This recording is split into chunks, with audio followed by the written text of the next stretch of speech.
To stay updated, subscribe to TJA Academy.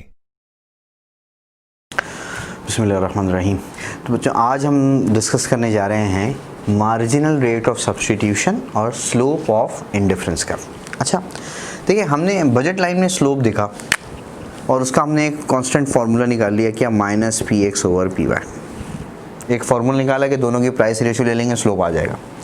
अच्छा, ये constant जो फार्मूला निकाला उसकी वजह ये थी कि बजट लाइन का स्लोप कांस्टेंट था, स्ट्रेट लाइन थी, लीनियर थी, तो उसका स्लोप भी कांस्टेंट था। स्ट्रेट लाइन की डेफिनेशन ही यही है, a line has a constant slope. लेकिन इंडिफरेंस कर्व में हम देख चुके हैं कि indifference curve convex to origin होता है। हमने इसकी प्रॉपर्टीज में डिस्कस किया था। और कॉन्वेक्स टू ओरिजिन नजर आ रहा है कि हमारे पास ये लीनियर नहीं है। तो लीनियर नहीं है, इसका मतलब है इसका स्लोप कांस्टेंट नहीं है, क्योंकि नॉन लीनियर की डेफिनेशन ही यही है, जिसका स्लोप कांस्टेंट नहीं होता उसे हम नॉन लीनियर कहते हैं।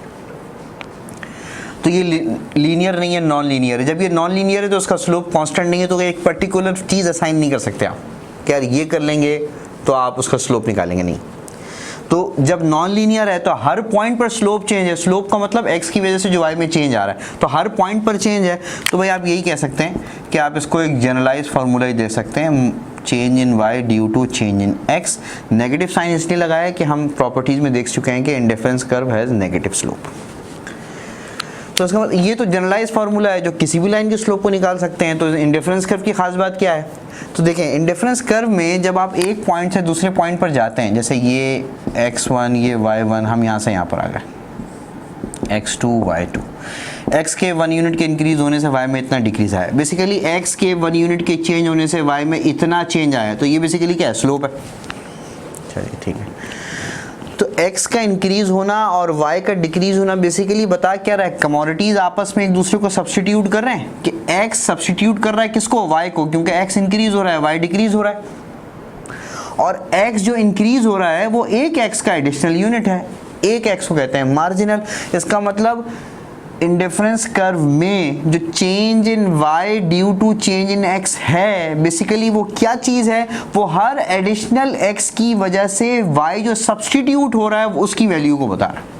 तो इसी वजह से हमने इसका नाम रख दिया कि इंडिफरेंस कर्व में जो change in y due to change in x है उसका नाम हमने रख दिया marginal rate of substitution. Marginal यानी हर एडिशनल x की वजह से जो y सब्स्टिट्यूट हो रहा है वो कितना है, यानी उसका रेट क्या है। तो मार्जिनल रेट ऑफ सब्स्टिट्यूशन। तो अगर आपसे कोई पूछे कि जनरल स्लोप क्या है, तो आप कहेंगे change in y due to change in x। लेकिन जब आपसे कहा जाए कि इंडिफरेंस कर्व का स्लोप क्या है, तो आपको ये टर्मिनोलॉजी यूज करनी है, मार्जिनल रेट ऑफ सब्स्टिट्यूशन और MRS. MRS shows the slope of indifference curve.